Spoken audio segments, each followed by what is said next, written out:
అతి తక్కువ ఫీజుతో MBBS పూర్తి చేసే అవకాశం. MBBS at Timor-Leste near Australia. నమస్తే, వెల్కమ్ టు ఐ డ్రీమ్. నేను రేచల్. ఎండోమెట్రోసిస్ ప్రాబ్లం, ఈ ప్రాబ్లం వస్తే ఎంత పెయిన్ఫుల్గా ఉంటుందో వచ్చిన వారికే అర్థమవుతుంది. మరి ఆ పెయిన్ నుంచి బయటపడాలంటే ఏం చేయాలి? అండంలో సిస్టులు అనేటివి తయారవుతూ ఉంటాయి కొంతమందిలో, అది కూడా చాలా ప్రమాదానికి దారితీస్తుంది. మరి ఇలాంటి వాళ్ళకి ఎలాంటి చికిత్సా విధానాలు అందుబాటులో వచ్చాయో తెలియపరచడానికి ఇవాళ ఐ డ్రీమ్ స్టూడియోలో మనతో పాటు ఉన్నారు ప్రముఖ గైనకాలజిస్ట్ డాక్టర్ వసుంధర చిప్రుపల్లి గారు. సికింద్రాబాద్ కిమ్స్ హాస్పిటల్ నుంచి మనతో పాటు మాట్లాడడానికి సిద్ధంగా ఉన్నారు. వారితో ఒక్కసారి మాట్లాడదాం. నమస్తే అండి. నమస్తే అండి. డాక్టర్ గారు, నిజంగా ఈ ఎండోమెట్రోసిస్ ప్రాబ్లం వచ్చిన వాళ్ళు భయంకరమైన బాధ, పెయిన్ని అనుభవిస్తూ ఉంటారు. అసలు ఈ ప్రాబ్లం ఎందుకు వస్తుంది అంటే ఏంటండి? ఎండోమెట్రోసిస్ ఈ మధ్య విపరీతమైన ఇన్సిడెన్స్ పెరిగిపోయింది. ఎండోమెట్రోసిస్ ఈజ్ ఎండోమెట్రోసిస్ అనేది రిప్రొడక్టివ్ ఏజ్ గ్రూప్ విమెన్లోనే చాలా ఎక్కువ ఉంటుంది. అంటే 19 నుంచి 45 దగ్గర 50 ఇయర్స్ వాళ్ళకే, అంటే మెన్స్ట్రుయేషన్ ఎవరికైతే యాక్టివ్గా ఉంటుందో వాళ్ళకి ఎండోమెట్రోసిస్ వస్తుంది. Endometriosis is nothing but menstruation అప్పుడు ఏదైతే బ్లడ్ బయటకు వెళ్ళాలో అది ఏదైనా రీజన్తో బయటికి వెళ్ళకుండా లోపలికి వెళ్ళిపోయి ఓవరీస్ పైన, ఇంటెస్టైన్స్ పైన ఇంకెక్కడైనా డిపాజిట్ అయితే అక్కడ మెన్స్ట్రుయేషన్ బ్లడ్ లాగా ఫామ్ అవుతూ ఉంటుంది. అదొక సిస్ట్ లాగా ఫామ్ అవుతూ ఉంటుంది. ఎక్కువ ఓవరీస్లో వస్తూ ఉంటుంది. అందుకే ఓవేరియన్ ఎండోమెట్రోసిస్ అంటాం. ఈ ఓవేరియన్ ఎండోమెట్రోసిస్ కానీ ఏ ఎండోమెట్రోసిస్ అయినా మెయిన్ కాజ్ చేసేది ఏంటంటే పెయిన్ ఎట్లా ఉంటుందంటే pain before period, during period, after period. ఇది టిపికల్ సిమ్టమ్ ఆఫ్ ఎండోమెట్రోసిస్. వాళ్ళు పెయిన్తో చాలా సఫర్ అవుతారు. సో ఈ పెయిన్ వలన వాళ్ళకి డే టు డే యాక్టివిటీ చాలా కష్టమైపోతుంది. And at the same time ఇది ఏం కాజ్ చేస్తుందంటే ఇన్ఫ్లమేషన్ కాజ్ చేస్తుంది. ఇన్ఫ్లమేషన్ అండ్ ఈ ఇన్ఫ్లమేషన్ రిలేటెడ్ అడిషన్స్ కాజ్ చేస్తుంది. అంటే ఇది ఎక్కడైతే ఉంటుందో ఆ చుట్టుపక్కల ఏరియాస్ అన్నింటినీ ఒక గమ్ లాగా యాక్ట్ చేసి అతికిచ్చేస్తూ ఉంటుంది. ఈ ప్రాసెస్లో ఏమవుతుంది, మొత్తం మన బాడీలో అన్ని ఆర్గాన్స్ ఫ్రీగా మూవ్ అవుతూ ఉంటాయి. సో ఇదేం చేస్తుంది, అన్నింటినీ ఒక ఏమనాలి, ఒక కుప్పలాగా తయారు చేస్తుంది. సో మొత్తం పెల్విక్ ఆర్గాన్స్ అంతా కూడా మ్యాటప్ అయిపోతాయి. సో ఏమవుతుంది, మనకి విపరీతమైన మూమెంట్స్ లేక పెయిన్ వస్తూ ఉంటుంది. ఇంటర్ కోర్స్ సెక్షువల్ యాక్టివిటీలో పెయిన్ వస్తూ ఉంటుంది. పీరియడ్స్ అప్పుడు పెయిన్ వస్తూ ఉంటుంది. ఈ స్ట్రక్చర్స్ అన్నీ ఇట్లా కలిసిపోవడం వల్ల ఫెర్టిలిటీ చాలా ఎఫెక్ట్ అయిపోతుంది. అంటే మన ఓవరీ ఫంక్షన్ చేయదు, ట్యూబ్స్ ఫంక్షన్ చేయదు, అండ్ యూట్రస్ కూడా సరిగ్గా ఫంక్షన్ చేయదు. సో వీళ్ళందరూ ఇన్ఫర్టిలిటీ ప్రాబ్లమ్స్తో సఫర్ అవుతూ ఉంటారు. సో ఎక్కువ ఇన్ఫర్టిలిటీ ఎవరికి ఉంది అనేది తెలుసుకుంటే కనుక ఎవాల్యుయేట్ చేసినప్పుడు వాళ్ళలో చాలా ఎక్కువ పర్సంటేజ్ ఈ మధ్యకాలంలో ఎండోమెట్రోసిస్తో సఫర్ అవుతున్నారు. రెండు, ఎవరైతే పీరియడ్స్ అప్పుడు పెయిన్ అంటున్నారో వాళ్ళని కూడా ఎవాల్యుయేట్ చేస్తే ఎండోమెట్రోసిస్ ప్రాబ్లం ఉంటుంది. కారణం ఏమై ఉంటుంది డాక్టర్ గారు? ఇదివరకు అసలు ఎండోమెట్రోసిస్ ఇంత ప్రివలెన్స్ లేదు. అది ఈ మధ్యనే విపరీతంగా అయిపోయింది. మేబీ రీసెర్చ్ అయితే ఇప్పుడు జరుగుతుంది. నేను ఇప్పుడు ఎండోమెట్రోసిస్ మీద రీసెర్చ్ చేస్తున్నాను. అంటే ఎండోమెట్రోసిస్ ఎందుకు వస్తుంది, ఎండోమెట్రోసిస్కి ఏ టైప్ ఆఫ్ డ్రగ్స్ పెట్టాలి అన్న దానిపైన ప్రజెంట్ యాజ్ సచ్ రీసెర్చ్ చేస్తున్నాను నేనైతే. కాకపోతే మనకి రెట్రోస్పెక్టివ్గా ఇప్పుడున్న డేటా బట్టి ఏంటంటే లైఫ్ స్టైల్ హ్యాబిట్స్, మనకి ఫుడ్ హ్యాబిట్స్, మన యాక్టివిటీ హ్యాబిట్స్, అంటే మన స్లీపింగ్ ప్యాటర్న్స్, ఇట్లా రకరకాల ప్రాబ్లమ్స్ అన్నీ కూడా ఎండోమెట్రోసిస్ రావటానికి కారణమని ఒక స్టడీస్ అయితే ప్రూవెన్ ఉన్నాయి ప్రస్తుతంకి. సో దీన్ని ఎలా డయాగ్నోస్ చేస్తారు? సో ఎండోమెట్రోసిస్ టిపికల్గా ఏ పేషెంట్ అయినా 2 సిమ్టమ్స్ చెప్పినారంటే ఎండోమెట్రోసిస్ అని అర్థం. ఒకటి నేను చెప్పినట్టుగా pain before period, during period, after period. అందరికీ పెయిన్ డ్యూరింగ్ పీరియడ్స్ అంటారు చూడండి, వాళ్ళందరికీ ఏంటి, పీరియడ్ వచ్చినప్పుడు పెయిన్ వస్తుంది, పీరియడ్ ఆగిపోగానే పెయిన్ తగ్గుతుంది. కానీ ఎండోమెట్రోసిస్ వాళ్ళు చాలా టిపికల్గా చెప్తారు, పీరియడ్కి రాకముందరే 3-4 డేస్ నుంచి పెయిన్ స్టార్ట్ అవుతుంది, పీరియడ్ మొత్తం ఉంటుంది, పీరియడ్ ఆగిపోయిన తర్వాత కూడా 3-4 డేస్ సఫర్ అవుతూ ఉంటారు.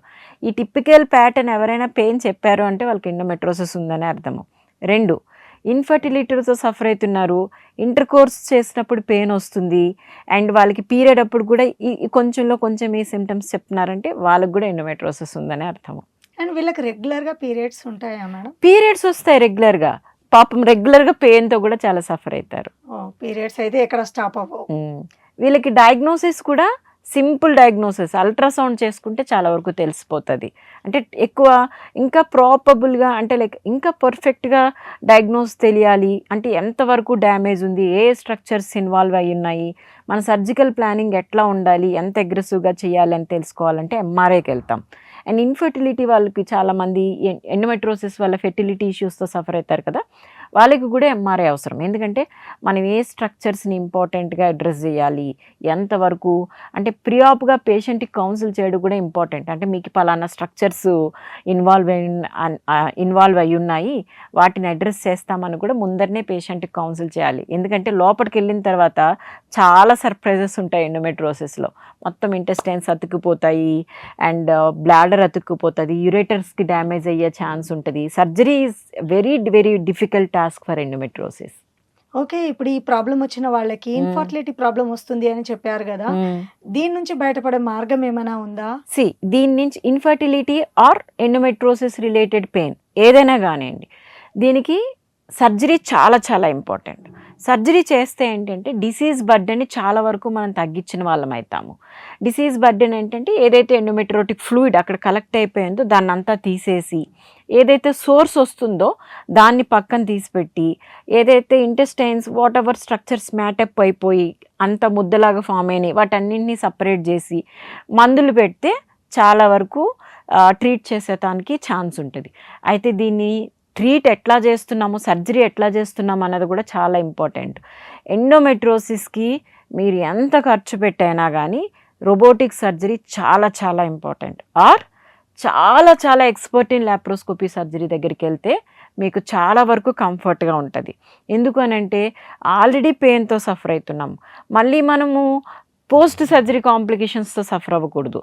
అదే రోబోటిక్ సర్జరీ చేయించుకుంటే కనుక వాళ్ళకి సర్జరీ చేసేటప్పుడు చాలా మనకి క్లారిటీ కానీ ప్రిసిషన్ కానీ అడ్రసింగ్ టిష్యూస్ కానీ చాలా బాగుంటుంది.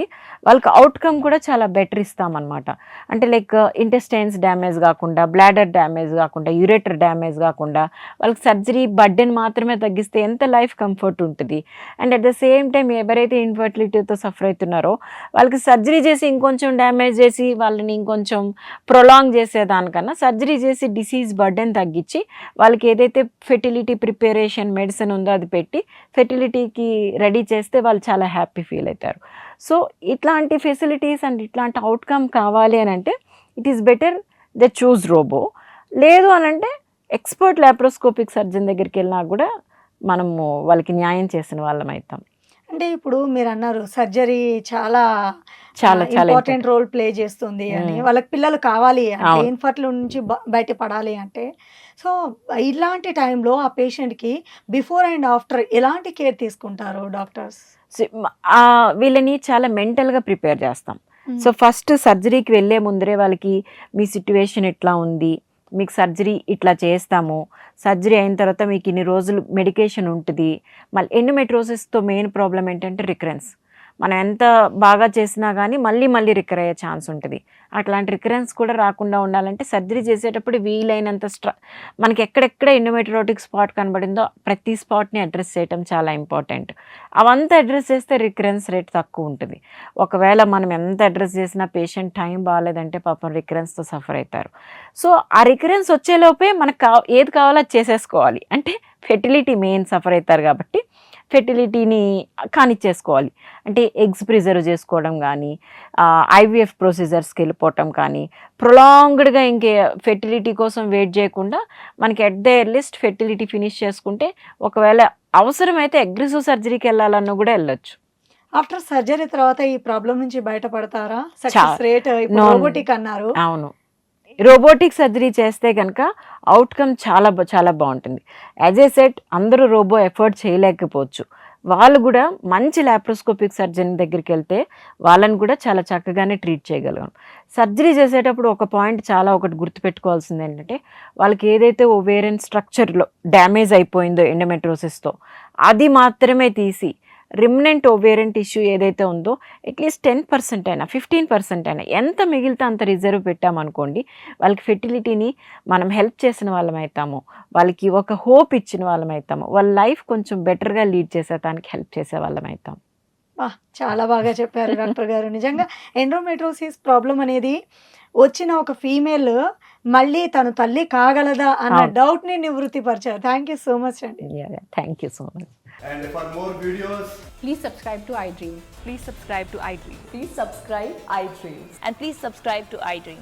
For more videos, subscribe to iDream. please like, share and subscribe to the channel. Congratulations, iDream. Subscribe to iDream. Subscribe to iDream. So subscribe to iDream Media. iDream ki iDream team andarki huge congratulations. Please subscribe iDream Media. Please subscribe to iDream.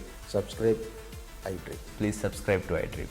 iDream అంటే నా కళల channel subscribe చేసుకున్న నోరు తిరుగుతలేదు, మీరైతే గంట గుర్తు కొట్టండి. For more such videos, please subscribe to iDream. Subscribe to iDream. Please subscribe to iDream. Please subscribe iDream Media. Please do subscribe to iDream. Please subscribe to iDream Media. For best entertainment and information, please subscribe iDream. And don't forget to subscribe to iDream.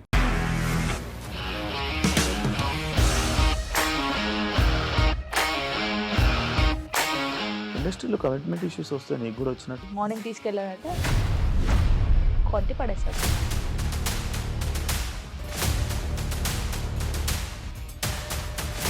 ఒక్కళ్ళు కూడా చూడలేదు ఈ cinema అని చెప్పడానికి కూడా చాలా ధైర్యం కావాలి. అది నిజం కదా, దాంట్లో ధైర్యం ఏంటి ఇది? నెక్స్ట్ డే ప్లేట్ మార్చేస్తే తప్పు కదా. As of now we are comfortable this అని నేను అనుకుంటున్నాను. రష్మిక గారిది మీది ఒకే ఊరు అంట కదా. నీకు కోపం వచ్చిందంటే బాగా తిట్టేత్తరా? తిట్టేద్దామండి. నిజంగా గేమ్ ని ఎలా చేంజ్ చేయగలిగారు? ఏపీఎస్ఎఫ్సి వాళ్ళకి 6 నెలల్లో నేను 6 లక్షలు కట్టా. బిజినెస్ చేయాలనుకుంటే it is as difficult as riding a tiger.